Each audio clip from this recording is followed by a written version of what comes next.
बिस्मिल्लाहिर्रहमानिर्रहीम। अस्सलाम वालेकुम।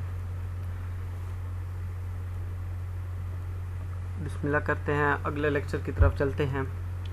आज मैं आपके छोटे छोटे 3 लेक्चर्स की स्लाइड्स आपके साथ शेयर कर रहा हूँ। एक ये बात कि ये लेक्चर नंबर 3 नहीं है, लेक्चर नंबर 4 है। इस चीज़ को आपने माइंड में रखना है। और आज का जो हमारा लेक्चर है वो है effect of physical properties of solvent. देखें, किसी भी चीज़ की कम से कम 2 किस्म की प्रॉपर्टीज़ होती हैं, physical properties and chemical properties.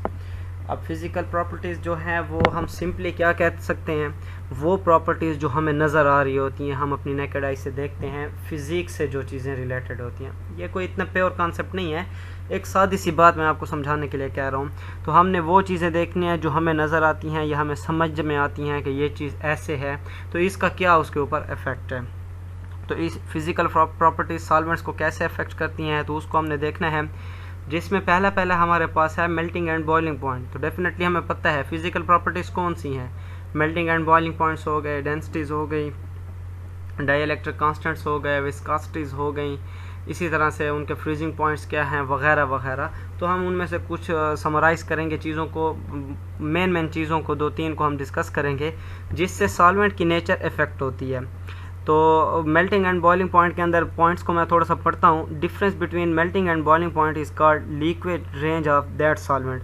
कि मेल्टिंग पॉइंट से लेकर बॉइलिंग पॉइंट तक, उस पॉइंट से, मेल्टिंग पॉइंट किसको कहते हैं, वो पॉइंट जहाँ पे कोई भी सॉलिड जो है वो पिघलना शुरू कर देता है या पिघल जाता है, उसको हम कहते हैं melting point of that very solid. And boiling point क्या होता है, वो पॉइंट जहाँ पे वेपराइजेशन स्टार्ट हो जाती है, जहाँ पे चीज़ें बॉयल होकर हमारा जो लिक्विड होता है वो किस में, गैसियस स्टेट में कन्वर्ट होना शुरू हो जाता है। तो देखें, जब वो सॉलिड से लिक्विड बना और लिक्विड से फिर अगेन वो गैस में गया, तो लिक्विड बनने से लेकर लिक्विड से गैस में जाने तक का सफ़र जो होता है वो सारे का सारा उसका क्या कहलाता है, लिक्विड रेंज कहलाता है। क्योंकि इस टाइम में वो सारा टाइम क्या रहता है, लिक्विड की फॉर्म में ही रहता है। अब सबसे इम्पॉर्टेंट बात, liquid range plays an important role in a chemical reaction. कि भाई ये बहुत इंपॉर्टेंट रोल प्ले करते हैं। देखिए, कोई चीज़ है, कोई केमिकल रिएक्शन है, आपने करना है तो ज़रूरी है कि उसकी कोई लिक्विड रेंज होनी चाहिए इतनी। लेट्स सपोज मैं एक छोटी सी मिसाल देता हूँ। अगर पेट्रोल के अंदर आप कोई रिएक्शन, कोई चीनी, कोई चीज़ हल करने के लिए बैठें, तो मुझे बताएं चीनी जल्दी डिज़ोल्व हो जाएगी या उससे पेट्रोल जल्दी उड़ जाएगा। तो डेफिनेटली उसकी लिक्विड रेंज कम है, उसका एवोपरेशन जो है वो बहुत ज़्यादा होती है, उसके जो बॉइलिंग पॉइंट हैं वो बहुत कम हुआ करता है, जिसकी वजह से हमने कभी भी, आपने नहीं सुना होगा कि पेट्रोल को एज ए सॉल्वेंट यूज़ किया गया है। तो ये लिक्विड रेंज जो होती है ये बहुत ज़्यादा इंपॉर्टेंट रोल प्ले करती है। जैसे like if a reaction need temperature between 0 to 100 degree centigrade, one can use water. अब मैंने जैसे पिछले लेक्चर में ये बात की थी कि भाई अगर किसी रिएक्शन के टेम्परेचर रेंज जो है वो 0 से 100 तक है, मतलब कि उसका टेम्परेचर रेंज से मुराद ये है कि वो 50 डिग्री सेंटीग्रेड पे होता है, वो 70 डिग्री सेंटीग्रेड पे होता है, तो उसके लिए एक अच्छा सॉल्वेंट वाटर है। लेकिन मैंने उधर भी ये बात की थी और इधर दोबारा रिपीट कर रहा हूँ कि उस वाटर के अंदर उसकी फिजिबिलिटी, उसकी सॉल्युबिलिटीज़ की पॉसिबिलिटीज़ होनी चाहिए कि वो उसमें सॉल्युबल हो। अब रेत को आप लेके बैठे हों और पानी के अंदर हल करना है कि नहीं मैंने तो इसको पानी में हल करना है क्योंकि इसकी तो इतनी लंबी लिक्विड रेंज है, तो नहीं, ऐसा नहीं होता। मतलब लाइक डिज़ॉल्व लाइक वाला रूल अपने एंड पे होगा। ये हम एक प्रॉपर्टी के हवाले से बात कर रहे हैं कि जो चीज़ उसके अंदर सॉल्युबल है। अब एक चीज़ है वो 60 डिग्री सेंटीग्रेड पे काम करती है और पानी के अंदर भी सॉल्युबल है, तो आप 60 डिग्री वाले को इसके अंदर डिज़ॉल्व कर लें और इसमें उसका रिएक्शन करवा लें। जैसे पीछे हमने स्लाइड के अंदर सिल्वर नाइट्रेट और सोडियम क्लोराइड का रिएक्शन करवाया था कि उसकी जो रेंज है, उनका जो टेम्परेचर है जो वो 100 डिग्री सेंटीग्रेड से नीचे है, उससे पहले ही वो चीज़ें डिज़ॉल्व हो जाती हैं। तो वो जब डिज़ॉल्व हो जाती हैं तो हमारा सॉल्वेंट के तौर पे वाटर एक अच्छा ऑप्शन होता है। Some reaction need temperature below 0 degree और above 100 degree, so water can not use.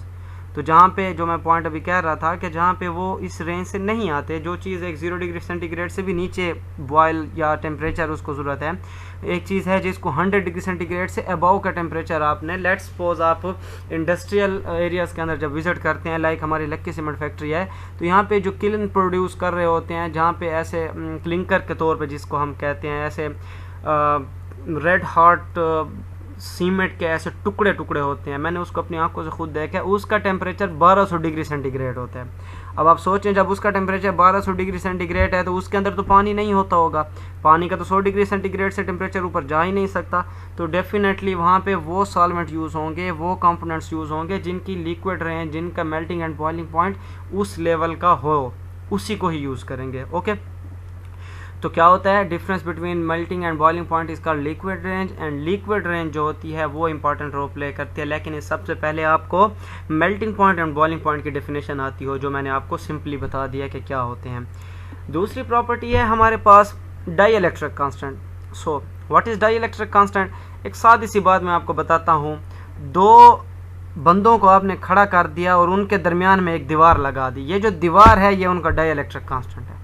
यानी कि दो ऑब्जेक्ट्स के दरमियान जो आप स्पेस क्रिएट कर देते हैं, जो आप गैप क्रिएट कर देते हैं, जिसकी वजह से दोनों ऑब्जेक्ट की आपस में जो इंटरेक्शन है वो कम हो जाती है या ख़त्म हो जाती है, this is called dielectric constant. अब अकॉर्डिंग टू कूलम्स लॉ क्या उसने कहा था, द फोर्सेज ऑफ अट्रैक्शन और repulsion is directly proportional to the charges and inversely proportional to the distance. तो यहाँ पे वही डिस्टेंस डिवाई कांस्टेंट की ही हमने बात करनी है कि डिस्टेंस जितना बढ़ता जाता है उतना ही कंपाउंड्स के आपस की जो फोर्सेस ऑफ अट्रैक्शन है वो कम होती जाती हैं। तो यहाँ पे बड़ा ही आसानी से और बड़ा ही क्लियर कट मैंने लिखा हुआ है कि dielectric constant is another factor that affect the efficiency of solvent. Definitely देखें, एक सॉल्वेंट है आपके पास, उसकी अपनी इंटरनल अट्रैक्टिव फोर्सेस इतनी ज़्यादा स्ट्रांग हैं कि वो आपस में एक दूसरे को छोड़ने पे राज़ी नहीं है, तो आपका रिएक्शन उसमें क्या होगा। अब अच्छा रिएक्शन होगा तो कैसे होगा, वो तो फिर नॉन पोलर कंपाउंड्स के लिए फिजिबल है, वो तो फिर आपका कुछ हद तक कोवेलेंट कंपाउंड्स के लिए पॉसिबल है, लेकिन अब आयनिक कंपाउंड्स को आप कैसे उसमें डिज़ोल्व करेंगे। तो डाई इलेक्ट्रिक कांस्टेंट जितना बढ़ता जाता है किसी भी कंपाउंड के अंदर डिज़ोल्व करने की पॉसिबिलिटीज़ बढ़ती देखें सॉल्वेंट के अंदर क्या होता है, लेट सपोज एक तरफ पॉजिटिव चार्ज है, एक तरफ नेगेटिव चार्ज है, दोनों चार्जेस के दरमियान आपने एक रुकावट हाइल कर दी। अब इस रुकावट को जितना बढ़ाते जाएंगे तो दोनों जो उसके चार्ज थे वो दोनों अलहदा होते जाएंगे और हर चार्ज अपने आप में मजबूत होता जाएगा, क्योंकि हर चार्ज की, मैं सादे लफ्ज़ों में बता रहा हूँ, हर चार्ज की पूरी पावर अब उसके अपने पास है। वो पॉजिटिव वाला नेगेटिव की तरफ अपनी अट्रैक्शन नहीं लगा रहा, पावर नहीं लगा रहा, और नेगेटिव वाला पॉजिटिव की तरफ नहीं लगा रहा। तो it's mean that dielectric constant बढ़ाने से किसी भी कंपाउंड की, किसी भी सॉल्वेंट की सॉल्युबिलिटीज़ की नेचर को आप बढ़ा सकते हैं कि उनके जो पोल्स हैं वो बड़े होते जाएंगे।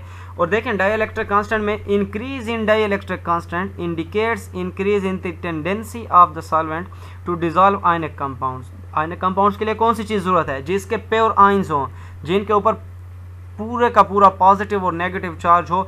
जितना ज़्यादा उसके ऊपर प्योर आयंस होंगे उतना ज़्यादा वो आसानी से चीज़ों को अपने अंदर डिसॉल्व कर पाएगा। तो डाई इलेक्ट्रिक कांस्टेंट बढ़ने से पोल्स की स्ट्रेंथ बढ़ती है, नेगेटिव पोल की और पॉजिटिव, क्योंकि उनके दरमियान एक रुकावट आ जाती है जो एक दूसरे को ये अट्रैक्ट नहीं कर पाते। तो दोनों की जो जितनी भी कंसंट्रेशंस होती हैं, जितनी भी इंटेंशंस होती हैं, वो अपने एंड पे रह जाती हैं। तो ये फिर क्या हो जाते हैं, पॉजिटिव का पॉजिटिव ज़्यादा हो जाता है, नेगेटिव साइड पे नेगेटिविटी ज़्यादा हो जाती है, और ये आयनिक कंपाउंड्स के लिए फेवरेबल हो जाते हैं। For example the dielectric constant of water is 76.5 higher than those of liquid ammonia, sulphur. इसी तरह हमारे पास जो क्या उसमें आएंगे एसिटिक एसिड्स हैं, इसी तरह हमारे पास HF है। ये सारे हमने जो सॉल्वेंट पढ़ने हैं उनमें इसका डाई इलेक्ट्रिक कांस्टेंट अच्छा होने की वजह से आप आयनिक कंपाउंड्स को, पानी को किसके अंदर डिज़ोल्व किया जाता है, सॉरी नमक को किसके अंदर डिज़ोल्व किया जाता है, पानी के अंदर ही डिज़ोल्व किया जाता है। और उसका रीज़न देखें, आज मैंने आपको बता दिया, डाई इलेक्ट्रिक कांस्टेंट है कि इसका डाई इलेक्ट्रिक कांस्टेंट ज़्यादा होने की वजह से ये नमक के लिए ज़्यादा फेवरेबल है एज़ कम्पेयर टू कोई और कंपाउंड। के आप उसको लिक्विड अमोनिया में डिज़ोल्व कर लेते हैं, आप उसको सल्फ़र के कंपाउंड्स में SO2 के अंदर डिज़ोल्व कर लेते हैं, SO4 वगैरह वगैरह डिफरेंट उसमें। ठीक हो गया। तो डाई इलेक्ट्रिक कांस्टेंट क्या होता है, अगेन बता रहा हूँ, दो चार्जेस के दरमियान डाली जाने वाली रुकावट, दो चार्जेस के दरमियान आने वाला गैप, जिसकी वजह से हर चार्ज अपने आप में अकेला रह जाए और दूसरे चार्ज की तरफ उसकी अट्रैक्शन और रिपल्जन की प्रॉपर्टीज़ कम होती जाएँ। इसको आप क्या कहते हैं, dielectric constant. Next is viscosity.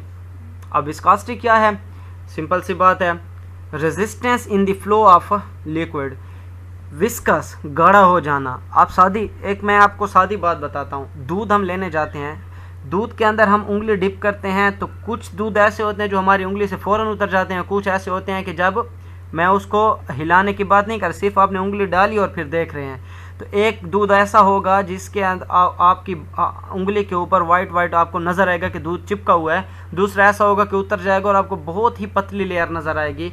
तो ये किस चीज़ का फ़र्क होता है? यहीं से हम गाढ़ेपन का फ़र्क अपने सादे अंदाज में मैं आपको बता रहा हूँ कि फ़र्क लगाते हैं कि ये दूध गाढ़ा है, ये दूध अच्छे वाला है और ये पानी वाला है, वगैरह वगैरह। तो विस्कोसिटी क्या होती है? The resistance in the flow of liquid. किसी भी लिक्विड को आप गाढ़ा करते जाएं तो जाहिर है उसकी विस्कोसिटी बढ़ती जाएगी, वो विस्कस होता जाएगा, वो आसानी से नहीं बहेगा। आपने पानी का एक गिलास उल्टा कर रहा है फुल भरा हुआ, और एक आपके पास हनी का गिलास है उसको भी उल्टा किया है, तो सिंपल सा एक्सपेरिमेंट है, करके देख लें। आप दोनों को उल्टा करें, हनी जितने टाइम में उसका कोई 1-2 ड्रॉप नीचे जाएंगे उतने टाइम में पानी का पूरा गिलास जा चुका होगा, फ़ौरन से गिरेगा और हनी का गिरने में टाइम लगेगा। Is it clear? तो viscosity affects behaviour of solvent due to its interference in process such as crystallisation, precipitation, filtration, solubility etcetera. सादी सी बात मैं आपको बताता हूँ, डेप्थ में आपने फ़िलहाल जितने तक मैं आपको ले जा रहा हूँ उतने तक आपने जाना है, लेकिन ये बात समझ जाएं तो आप इसकी कंप्लीट डिटेल को समझ जाएंगे। पानी के अंदर आप चीनी को मिक्स करें और हनी के अंदर आप चीनी को मिक्स करें और बस देख लें कौन सी चीज़ कितने जल्दी मिक्स होती है।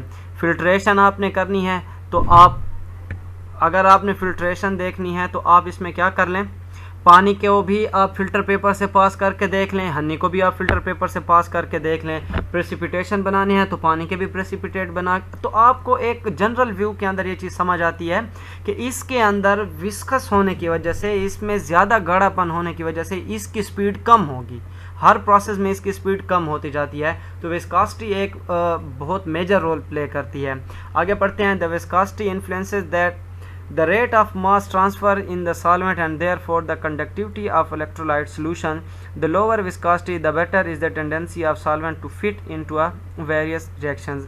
जितनी विस्कोसिटी कम होगी आप इससे इलेक्ट्रोलाइट के सॉल्यूशंस की भी बात कर सकते हैं। तो सादी सी बात है, देखें इलेक्ट्रोलाइट क्या होते हैं, चार्जेस का सॉल्यूशन होता है। चार्जेस किसके जल्दी से टूटेंगे? जिसकी डेंसिटी ज़्यादा होगी, जिसकी विस्कस नेचर ज़्यादा होगी या जिसकी कम होगी। तो जाहिर सी बात है जितनी उसके अंदर पतलापन होगा, जितना वो पतला होगा उतने जल्दी से वो अलहदा हो सकते हैं और उनके आयंस बन सकते हैं। इसी तरह अगला जो है, the better is the tendency of the solvent to fit into a various reaction. जितना ही वो पतला होगा उतना वो रिएक्शन के लिए फिजिबल है, उतना उसके लिए फेवरेबल है, क्योंकि जितना पतला होगा उतना रिएक्शन उसके अंदर आसानी से हो सकता है, उतना उसके अंदर रिएक्शन की पॉसिबिलिटी ज़्यादा हो सकती हैं। जब सॉल्वेंट खुद ही हिलने के काबिल ना हो तो वो रिएक्शन को क्या प्रोसीड करवाएगा आपका। Okay, next is heat of vaporisation. ये अगेन हमारे पास बड़ी सिंपल सी टर्मिनोलॉजी है। वेपराइजेशन क्या होता है? वेपर्स को प्रोड्यूस करना। तो हीट ऑफ वेपराइजेशन किसी भी सॉल्वेंट के अंदर कितनी हद तक हीट है, तो ये मेल्टिंग एंड बॉइलिंग पॉइंट से थोड़ा बहुत मिलता जुलता है कि उसमें कितनी हीट बर्दाश्त करने की ताकत है कि वो वेपराइज होता है। तो इसमें this property that indicate the nature and the strength of intermolecular forces holding the solvent together. उनके दरमियान की इंटरमॉलिक्यूलर फोर्सेज देखें, याद रखें बच्चे, आपसे सवाल पूछा जा सकता है कि पानी को जब हम गर्म करते हैं तो उसके जो बुखारात उड़ते हैं, जो उसके वेपर्स उड़ते हैं, उनका फार्मूला क्या होता है? तो याद रखें, forces are of two type. एक होती हैं इंटरमॉलिक्यूलर फोर्सेज जिनकी यहाँ पे बात हो रही है, एक होती हैं इंट्रामॉलिक्यूलर फोर्सेज। तो जब भी आप किसी चीज़ को हीट अप करते हो, उसके बॉइलिंग पॉइंट तक लाते हो, तो वो सॉलिड से गैस में लिक्विड में कन्वर्ट होता है और लिक्विड से गैस में कन्वर्ट होता है। तो याद रखें उसका फार्मूला कभी भी चेंज नहीं होता। वो जो बर्फ़ है तब भी H2O है, जब वो लिक्विड है तब भी H2O है, और जब वो गैसियस स्टेट में चला गया तब भी H2O ही है। फ़र्क किस चीज़ का है? Intermolecular force. जो दो मॉलिक्यूल आपस में मिले हुए थे या 100 मॉलिक्यूल आपस में मिले हुए थे, एक मॉलिक्यूल की दूसरे मॉलिक्यूल से जो ताल्लुक था, जो रिश्ता था, उन दोनों के दरमियान जो बॉन्ड था, जो फोर्स थी, जो इकट्ठा करके रखी हुई थी, वो टूट जाती है। तो intermolecular forces are not a true forces, these are imaginary forces. ये एक ऐसे, इनको फोर्सेज तो ये सच्ची हैं, इमेजिनरी बॉन्ड हैं, ये बॉन्ड नहीं होता प्रॉपर, सॉरी मैं गलत हो गया। फोर्सेज ये सच्ची हैं, ट्रू फोर्सेज हैं, बट ये ट्रू बॉन्ड्स नहीं होते। नॉर्मली हम कह देते हैं हाइड्रोजन बॉन्ड, तो हाइड्रोजन कोई बॉन्ड नहीं है, हाइड्रोजन एक इंटरमॉलिक्यूलर फोर्स है। ओके, तो आपको हीट ऑफ वेपराइजेशन से उस सॉल्वेंट की, उस कंपाउंड की इंटरमॉलिक्यूलर फोर्सेस का पता चलता है, और जितनी हीट ऑफ वेपराइजेशन ज़्यादा होगी इसका मतलब है उतनी उनकी इंटरमॉलिक्यूलर फोर्सेस ज़्यादा हैं, और जितनी इंटरमॉलिक्यूलर फोर्सेस ज़्यादा हैं तो उतना ही उनके अंदर स्ट्रेंथ ज़्यादा है, उतने ही वो ज़्यादा स्ट्रांग है।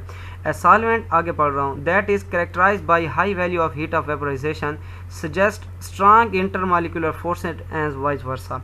The ratio of heat of vaporization to the boiling point of solvent is called Troughton constant। ये जो Troughton constant है ये आपकी असाइनमेंट है जो कि आपने इसी ही क्लास के अंदर आपने मुझे पुट करनी है लिख कर, या जैसे भी इधर इसके अंदर ही ऑप्शन होते हैं असाइनमेंट्स का कि Troughton constant क्या होता है। ये आज मैं इसको अपलोड कर रहा हूँ, कल मेरी क्लास से पहले तक इन सब आप सब की तरफ से मुझे ये चीज़ मिल जानी चाहिए कि Troughton कांस्टेंट क्या होता है। तो ratio of heat of vaporisation simply ये होता है कि भाई इसमें कुछ इंट्रॉपी की बातें होती हैं, तो वो इंट्रॉपी की बात आपने मुझे बतानी होगी। ठीक हो गया। Higher value of constant correspond to high molecular association, और जितनी ज़्यादा एसोसिएशन होगी वो चीज़ एज ए सॉल्वेंट उतनी ही वैल्यू उसकी कम होती जाएगी। Next one is dipole movement. बहुत सिंपल सा कॉन्सेप्ट है। डाइपोल मूवमेंट क्या होता है, जितनी ही कंपाउंड्स के अंदर पोलैरिटी बढ़ाएंगे, डाइपोल मीन दो पोल्स के दरमियान आपस में कौन से रिलेशंस चल रहे हैं, द हायर द डाइपोल, देखें dipole movement increase with increase in polarity of the molecule, जो मैंने अभी आपको बात कही कि जितने पोलैरिटी बढ़ती जाएगी उतनी ही डाइपोल मूवमेंट बढ़ता जाएगा। The higher the dipole movement of solvent the easier is the tendency of the solvent to dissolve in a compound. फिर वही बात, डाइइलेक्ट्रिक कांस्टेंट में भी यही बात हुई थी कि जितना ज़्यादा पोल्स स्ट्रेंथ में आएंगे, जितना ज़्यादा पोल्स की पावर बढ़ेगी, छोटा प्लस है, बड़ा प्लस है, उससे बड़ा प्लस है, और उससे ज़्यादा पॉजिटिविटी बढ़ती जा रही है, दूसरे एंड पे नेगेटिविटी बढ़ती जा रही है, तो इसका मतलब है डाइपोल मूवमेंट बढ़ रहा है, उनके दरमियान पोलैरिटी बढ़ रही है। आपस में रुकावट है तो वो डाइइलेक्ट्रिक कांस्टेंट, आपस में रुकावट नहीं है तो वो डाइपोल मूवमेंट। अब उनके दरमियान की जो केमिस्ट्री होगी वो डाइपोल मूवमेंट के अंदर हम पढ़ेंगे। और फिर बात वही है, जितनी पॉजिटिविटी और नेगेटिविटी बढ़ गई तो इसका मतलब है वो करीब इस बात के जाने लग गए हैं कि पूरा पोल पॉजिटिव बन जाएगा, पूरा पोल नेगेटिव बन जाएगा, तो ये फिर फेवरेबल हो जाएंगे फॉर आयनिक कंपाउंड। आगे पढ़ता हूँ। Most solvents consist of molecules that are intrinsic dipoles and they have permanent dipoles. Placement of such molecule between two charged plate of capacitor as a vapor, the molecule will be oriented by electric field such that the orientation and induced polarization will occur simultaneously। तो देखें आपको यहाँ पे क्या बताया जा रहा है कि अगर आपके पास कोई ऐसे कंपाउंड्स आ गए हैं जिसके अंदर आप उसमें कुछ इस तरह का देख रहे हैं कि प्रॉपर डाइपोल उसमें पाया जा रहा है, तो वो डाइइलेक्ट्रिक कांस्टेंट की फॉर्म में भी आप उसको लेके जा सकते हैं, आप उसमें इलेक्ट्रिक फील्ड के प्रेजेंस को भी शो कर सकते हैं, तो वो डिफरेंट सिनेरियोज हैं। तो खैर अगर आप उन चीज़ों में नहीं भी जाते तो वो फिज़िक्स का मेन कॉन्सेप्ट है, लेकिन आपका ये समझना ज़रूरी है कि डाइपोल मूवमेंट इफेक्ट कैसे करती है।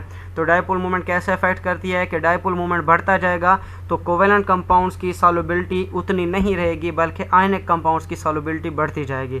सोडियम क्लोराइड को आप ऐसे कंपाउंड में डालें, डाइपोल मूवमेंट ऑफ वाटर बहुत हाई है, सोडियम क्लोराइड उसमें फ़ौरन हल हो जाता है।